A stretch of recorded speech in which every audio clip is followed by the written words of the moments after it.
So, update po dito sa pag-wiring ng mga electrician. Dito sa kwarto ko, meron na siyang nakaabang na lalagyan ng ilaw. Same lang din sa akin. May switch and hindi pa to tapos.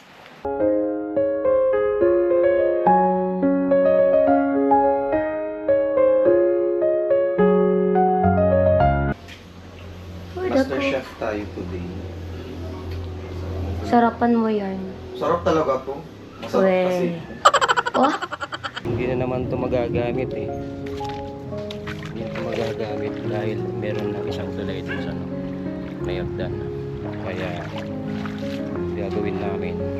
Kasi pag ganitong tumatas yung tubig dito sa dadaanan, may tubig din. Kaya naglulublog pa rin kanila. Binilan nila ng mga materials, electrical materials. Nakalimutan yung mga tornilyo ng outlet.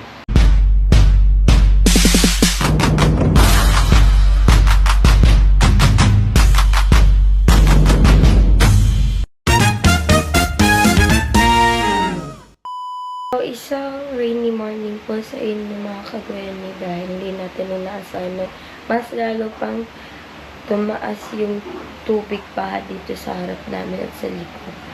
So, naulan ulit sa ngayon. Kahapon, medyo maganda na yung oras kasi magkapon, sakto lang. Masasabi kong sakto lang yung hindi siya mainit. Sakto lang yung panahon kahapon. And ito na yung mga kagani. Wait lang. Ayan.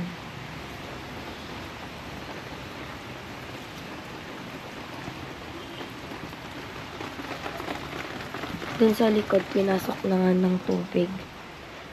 And, ayun. And, ayun mga kagani. Kahapon pala, nalobat yung GoPro ko. And, pinagpatuloy ko na lang po sa Boulevard yung activity. So, update po dito sa pag-wiring ng mga electrician. Dito sa kwarto ko, meron na siyang nakaabang na lalagyan ng ilaw.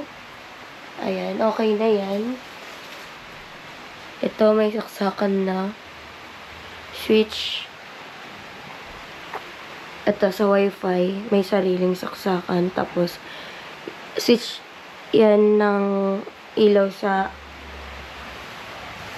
terrace. Ito. Tapos, dito sa terrace mga kagwani, nagpalagay din po ako ng saksakan. If ever na may natambay dito, may saksakan tayo and makapag-charge din yung mga like bisita or yung mga kasamahan natin. And dito, wait. Ito, switch dito sa may hagdanan. Ayan. Pero, etong ilaw na to is from Lola.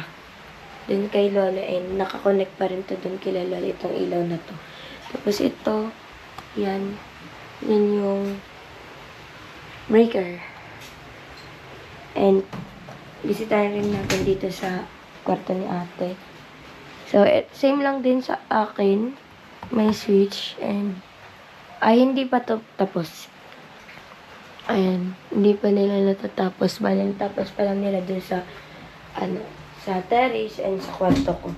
So, di ko alam kung may pagpapatuloy nila ngayon kasi baha dyan sa daanan, kabila, dun sa likod, sa gilid, baha. So, tingnan na lang natin mga kagani. Panay ulan na naman kasi.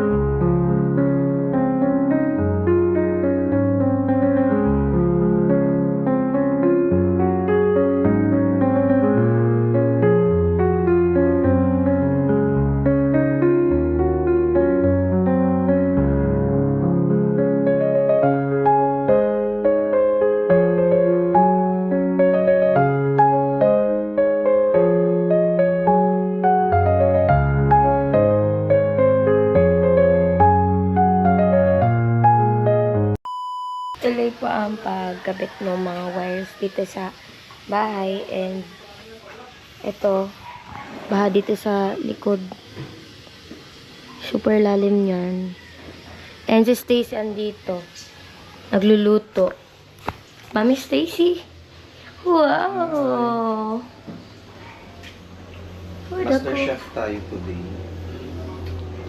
Sarapan mo yan. Sarap talaga to. Masarap kasi. Oh? Ano yan? Namitan, tikman mo kung ano na yung kung okay na ba sa'yo or kung okay na ba siya Mainit sa'yo. ata. Okay lang, ang sanay manito sa mainit na pagmamahal. Gusto yan.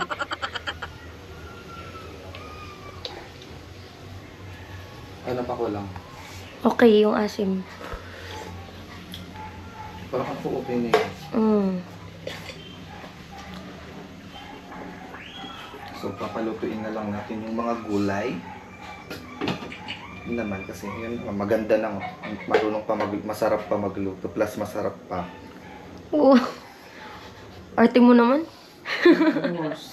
Ang pag-iinarte dapat inaayon sa kagandahan. Wow.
Hello, mga Gwenny. Nga, ang gagawin namin ngayon ay paglilipat ng pinto. Gate. Simula dito sa dating pintuan. Dito. Kasi tingnan nyo naman yung nangyayari. Kagabi, apaw yung tubig dyan. Daan. Ngayon, tubigan pa rin.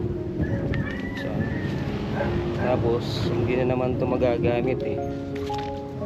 Hindi ito magagamit dahil meron na isang tulay dito sa may hagdan. Kaya, gagawin namin. Kasi pag ganitong tumatas yung tubig, dito, sa dadaanan may tubig din. Kaya naglulublog pa rin kami sa tubig.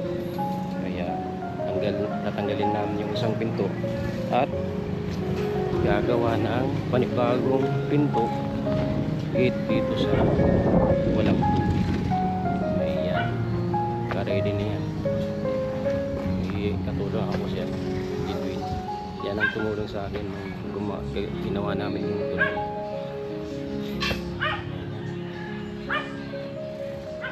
Yung dati sasarado ko na to.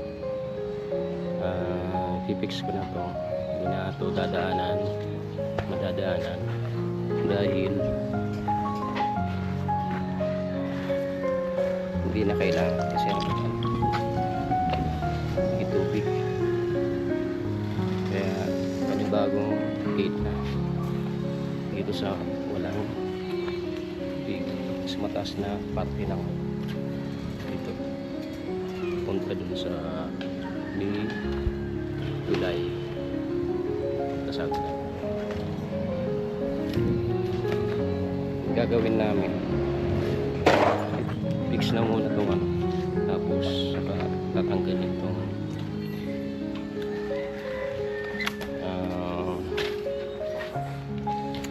wire ng bako. Ayan. Hanggang ngayon ang taas pa rin yung tubig, abot na dito sa loob ng ano, tubig pa rin sa unang pinto. Hindi rin madadaanan kasi ayan, tubig sa labas, malalim yan. Malalim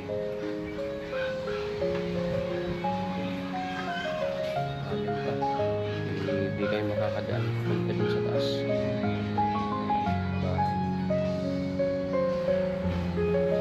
Hanggang ano yan, ang hita, naabot mo ano, panloob. Dito sa gilid, sa likod, makakalit. Dito yung mataas na parte kung ano. Kaya yung gagawin namin dito, magdadamping kami ng bato-bato para tumaas. May dadamping kami para yung tubig hindi ka agad makapasok dito sa loob. Kaya nung ginawa kanina, nagkakot ako ng ano dun sa taas, yung graba. Tapos si ano nagbaba, Edwin. Tapos dito nilagay ng parting gilid para kung sakaling tumasilit ang tubig, hindi madaling pasukin. Tinampakan natin pato. Yan din ang pwedeng gawin dito sa mga gilid-gilid kung may panampak. Yan. Okay. Hanggang dito na muna mga kagwini. A few moments later. Ayan, tatapusin na lang nila bukas yung sa CR at saka finishing na lang dun sa kusina. Kasi yung binilan nila ng mga materials, electrical materials, nakalimutan yung mga tornilyo ng outlet. Yung outlet, kaya babalikan nila mamaya dun sa iriga para tunin yung mga tornilyo kasi sayang naman yung ginawa nung electrician dito, ano lang nung mga stock niya kahit hindi bago para may kabit lang. Ayun, yun lang po yung update ngayon. Sa susunod ulit. The next day.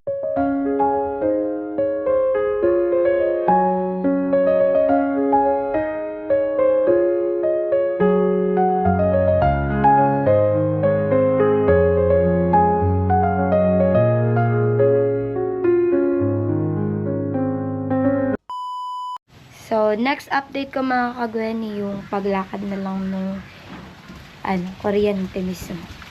So, wait nyo po yan.